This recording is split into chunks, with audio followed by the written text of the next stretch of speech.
Shalom jemaat yang disayang oleh Tuhan. Renungan pagi untuk membuka hati, mengawali hari, melangkahkan kaki berjalan bersama dengan Tuhan. Akhir-akhir ini berita yang sering muncul di medsos adalah tentang tanah yang nganggur 2 tahun akan disita, rekening yang nganggur yang akan diblokir, belum lagi sikap dan tindakan yang intoleran yang terjadi di beberapa daerah. Berita-berita itu bukan saja menimbulkan kehebohan di medsos, namun mungkin juga membuat kita bertanya-tanya, ada apa dengan semua ini?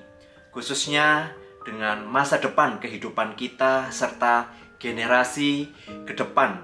Tidak sedikit di antara kita akan memiliki hopeless, hilangnya sebuah pengharapan untuk menatap hari esok. Umat Tuhan di dalam sejarah, yaitu di masa Nabi Yesaya, memberikan pembelajaran yang penting akan arti pengharapan.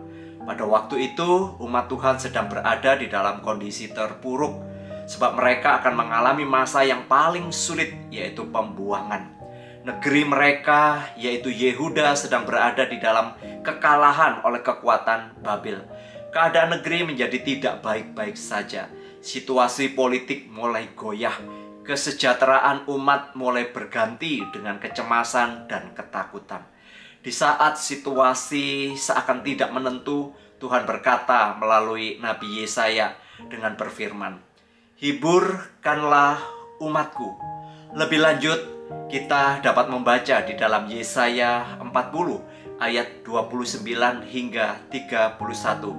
Firman Tuhan berkata, "Dia memberi kekuatan kepada yang lelah dan menambah semangat kepada yang tiada berdaya.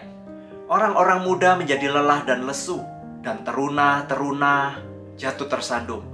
Tetapi orang-orang yang menanti-nantikan Tuhan mendapat kekuatan baru. Mereka seumpama raja wali yang naik terbang dengan kekuatan sayapnya.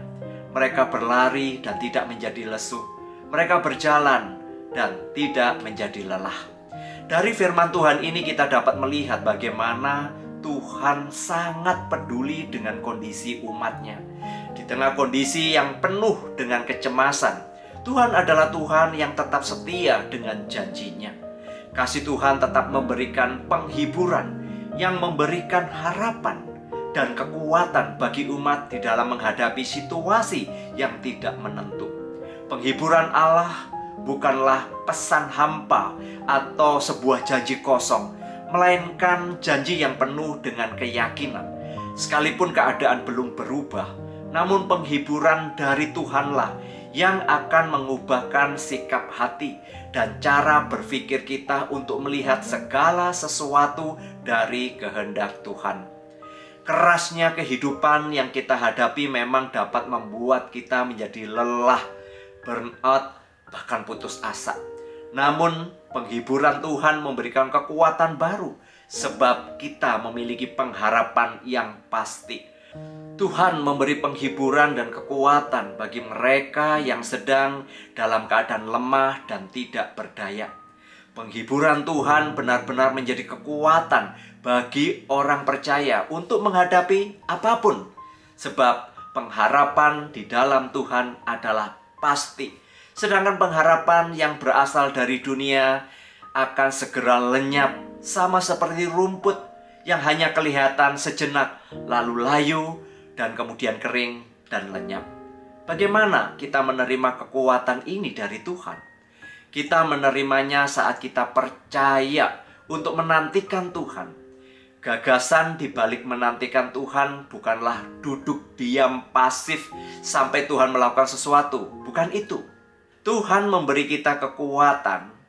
Tuhan mendatangkannya kepada kita saat kita mencari Dia. Sekali lagi, saat kita mencari Dia, percaya dan mengandalkan Dia.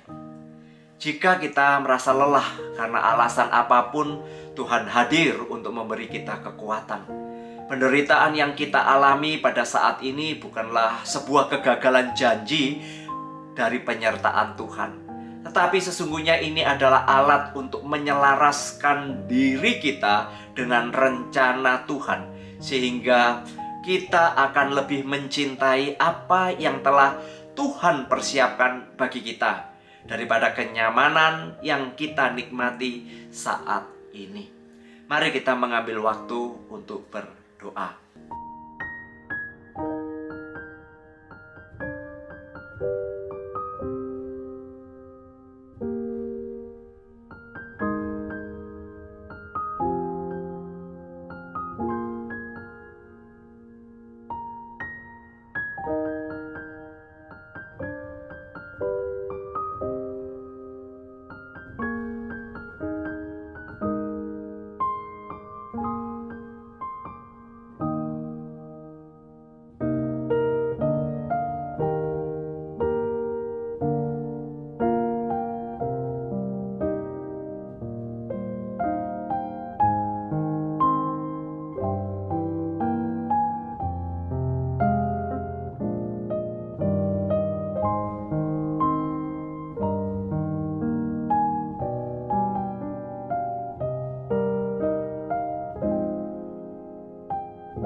Tuhan melihat, mendengar, memperhatikan apa yang terjadi di sekitar kami.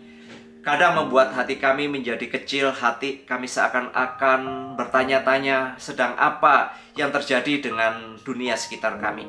Namun hari ini kami kembali diingatkan bahwa apapun yang terjadi, Engkau tidak pernah meninggalkan kami. Terima kasih ya Tuhan bahwa ada Engkau yang sangat mengerti dan Engkau selalu memberikan pertolongan pada waktunya. Terima kasih untuk kekuatan yang datang daripadamu.